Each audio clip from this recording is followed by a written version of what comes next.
The Hound of the Baskervilles by Sir Arthur Conan Doyle. Chapter 1. Mr. Sherlock Holmes.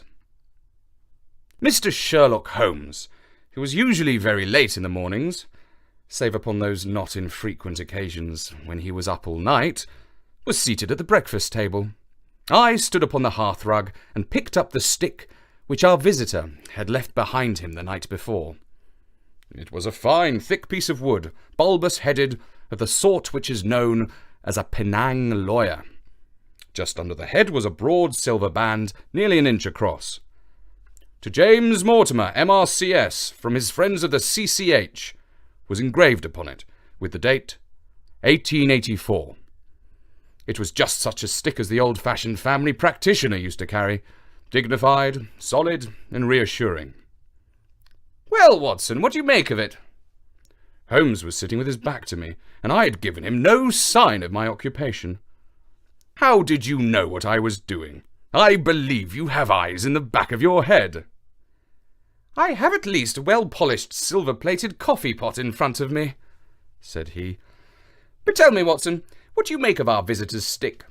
Since we have been so unfortunate as to miss him, and have no notion of his errand, this accidental souvenir becomes of importance. Let me hear you reconstruct the man by an examination of it." "I think," said I, following as far as I could the methods of my companion, "that Dr. Mortimer is a successful, elderly medical man, well esteemed, since those who know him give him this mark of their appreciation." "Good," said Holmes. "Excellent. I think also that the probability is in favour of his being a country practitioner who does a great deal of visiting on foot." "Why so?" "Because this stick, though originally a very handsome one, has been so knocked about that I can hardly imagine a town practitioner carrying it. The thick iron ferrule is worn down, so it is evident that he has done a great amount of walking with it." "Perfectly sound," said Holmes. "And again there is the friends of the C.C.H. I should guess that to be the something hunt, the local hunter whose members he has possibly given some surgical assistance, and which has made him a small presentation in return." "Really, Watson, you excel yourself," said Holmes, pushing back his chair and lighting a cigarette. "I am bound to say that in all the accounts which you have been so good as to give of my own small achievements, you have habitually underrated your own abilities. It may be that you are not yourself luminous, but you are a conductor of light. Some people without possessing genius have a remarkable power of stimulating it. I confess, my dear fellow, that I am very much in your debt." He had never said as much before, and I must admit that his words gave me keen pleasure, for I had often been piqued by his indifference to my admiration, and to the attempts which I had made to give publicity to his methods. I was proud, too, to think that I had so far mastered his system as to apply it in a way which earned his approval. He now took the stick from my hands and examined it for a few minutes with his naked eyes. Then, with an expression of interest, he laid down his cigarette, and carrying the cane to the window, he looked over it with a convex lens. "Interesting, though elementary," said he as he returned to his favourite corner of the settee. "There are certainly one or two indications upon the stick. It gives us the basis for several deductions." "Has anything escaped me?" I asked with some self-importance. "I trust that there is nothing of consequence which I have overlooked." "I am afraid, my dear Watson, that most of your conclusions were erroneous. When I said that you stimulated me, I meant, to be frank, that in noting your fallacies I was occasionally guided towards the truth. Not that you were entirely wrong in this instance. The man is certainly a country practitioner, and he walks a great deal." "Then I was right." "To that extent. But that was all." No, my dear Watson, not all. By no means all. I would suggest, for example, that a presentation to a doctor is more likely to come from a hospital than from a hunt, and that when the initials C.C. are placed before that hospital, The words Charing Cross very naturally suggest themselves. You may be right. The probability lies in that direction, and if we take this as a working hypothesis, we have a fresh basis from which to start our construction of this unknown visitor. Well, then, supposing that CCH does stand for Charing Cross Hospital, what further inferences may we draw? Do none suggest themselves? You know my methods. Apply them. I can only think of the obvious conclusion that the man has practised in town before going to the country. I think that we may venture a little further than this. Look at it in this light. On what occasion would it be most probable that such a presentation would be made? When would his friends unite to give him a pledge of their goodwill?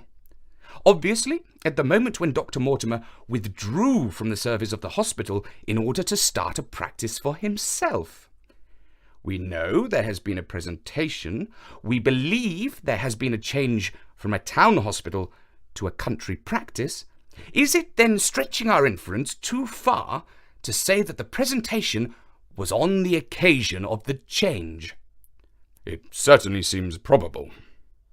Now, you will observe that he could not have been on the staff of the hospital, since only a man well established in a London practice could hold such a position, and such a one would not drift into the country. What was he then?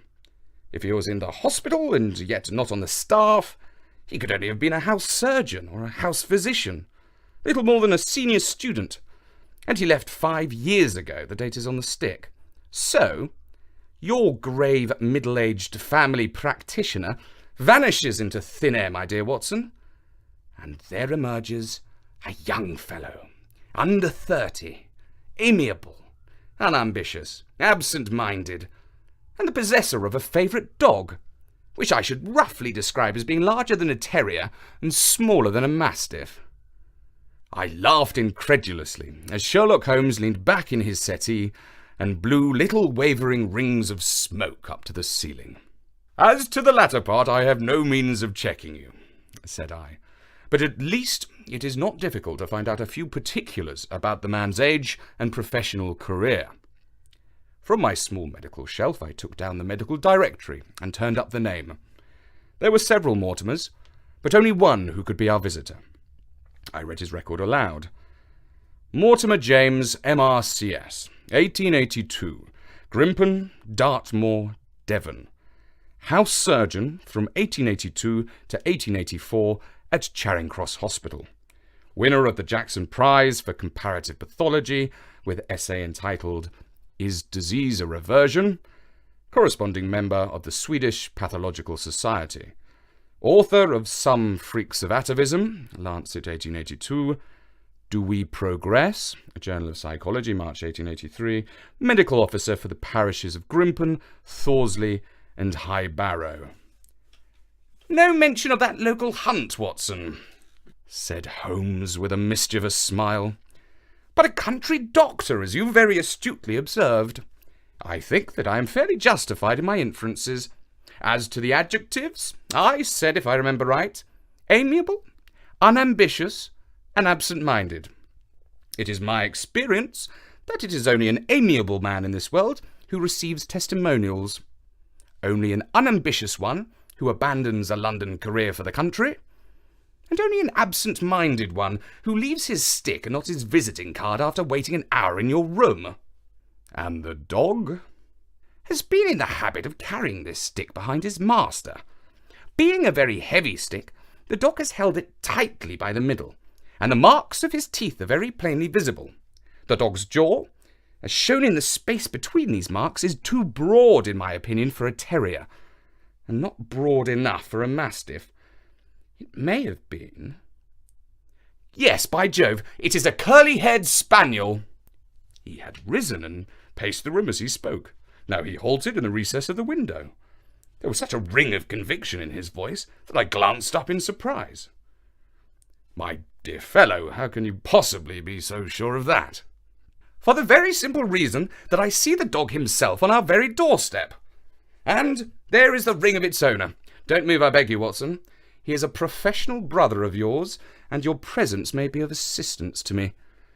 Now is the dramatic moment of fate, Watson, when you hear a step upon the stair which is walking into your life, and you know not whether for good or ill.